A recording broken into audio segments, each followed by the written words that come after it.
চলমান বিষয়ের উপর হতে হবে। এখনো তো বুধবার বিকেলে স্পিকার মেজর অবসরপ্রাপ্ত হাফিজ উদ্দিন আহমদ বীর বিক্রমের সভাপতিত্বে বসে জাতীয় সংসদ অধিবেশন।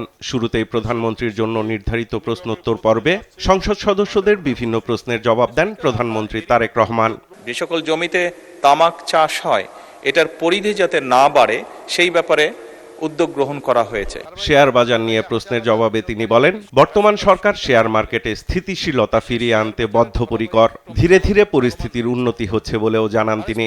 ইতিমধ্যে শেয়ার মার্কেট কারসাজি, অনিয়ম ও দুর্নীতিগ্রস্ত ব্যক্তি এবং প্রতিষ্ঠানের বিরুদ্ধে Bangladesh securities and exchange commission কর্তৃক শাস্তিমূলক ব্যবস্থা হিসাবে 1497 কোটি টাকা অর্থদণ্ড আরোপ করা হয়েছে।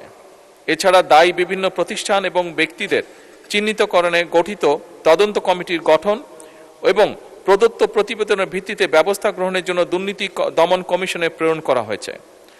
মাননীয় স্পিকার, বর্তমান সরকার শেয়ার মার্কেটের স্থিতিশীলতা ফিরিয়ে আনা সহ বিনিয়োগকারীদের আস্থা পুনরুদ্ধারের জন্য বদ্ধপরিকর। বীমা কোম্পানি নিয়ে করা প্রশ্নের জবাবও দেন সরকার প্রধান। সকল যে বীমা কোম্পানি এটার যে একটা হেড আছে তাকে ইডরা বলে এবং আপনি নিশ্চয়ই অবগত আছেন যে ইডরার নতুন একজন চেয়ারম্যান নিযুক্ত করা হয়েছে।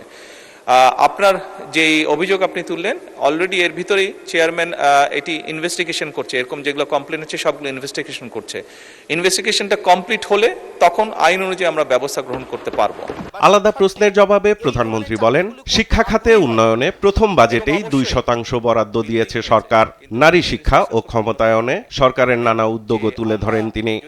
নারী শিক্ষার পাশাপাশি নারীদের এম্পাওয়ারমেন্ট অর্থাৎ অর্থনৈতিকভাবেও যাতে তারা শক্তিশালী হতে পারে, এম্পাওয়ার্ড হতে পারে, সেই জন্য ফ্যামিলি কার্ড চালু করেছে, যেটি বিএনপি সরকার, দেশনেত্রী খালেদা জিয়া সরকার করেছিলেন। মেয়েদের শিক্ষা ব্যবস্থা ইন্টারমিডিয়েট পর্যন্ত ফ্রি করেছিলেন। আমরা এবার অনার্স পর্যন্ত মেয়েদের শিক্ষা ব্যবস্থা ফ্রি করতে চাই, ডিগ্রি বা অনার্স পর্যন্ত। তারেক রহমান আরো বলেন, শিক্ষকদের জীবনমান উন্নয়ন সহ শিক্ষা প্রদানে মনোযোগী করতে পরিকল্পনা বাস্তবায়ন করছে সরকার। যে প্রাইমারি স্কুলের শিক্ষকরা তাড়াতাড়ি করে ক্লাস করিয়ে হয়তো আরেকটি সেকেন্ড একটি কোনো জবে অথবা কৃষিকার্যে যেটাই হোক একটি সেকেন্ড জবে তাকে যেতে হয়, তা না হলে তার জন্য সংসার চালানো কষ্টকর হয়ে যায়। সেকেন্ডারি স্কুলের ক্ষেত্রে আমরা অনেক শিক্ষকের ক্ষেত্রেই দেখেছি এরকম ঘটনা ঘটে। এই কাজটি যাতে তাদের না করতে হয় এবং তারা যাতে সঠিকভাবে তাদের সময় এবং তাদের মেধা শিক্ষার্থীদের পেছনে ব্যয় করতে পারেন, সেই জন্য তাদের সম্মানই বাড়ানো প্রয়োজন বলে আমরাও মনে করি। ইনশাআল্লাহ আমরা শিক্ষা খাতে বাজেট 5 বছর শেষে 5% নিয়ে যেতে চাই। কৃষি নির্ভর দেশ হিসেবে 2,75,00,000 কৃষকের হাতে কৃষক কার্ড দেওয়ার পরিকল্পনাও জানান প্রধানমন্ত্রী তারেক রহমান। আমাদের দেশের অধিকাংশ মানুষের পেশাই কৃষি এবং সেজন্যই আমরা 2,75,00,000 কৃষকের কাছে সরাসরিভাবে কৃষক কার্ড পৌঁছাতে চাই। সাইফুল রিপন, দেশ টিভি, নিউজ ডেস্ক।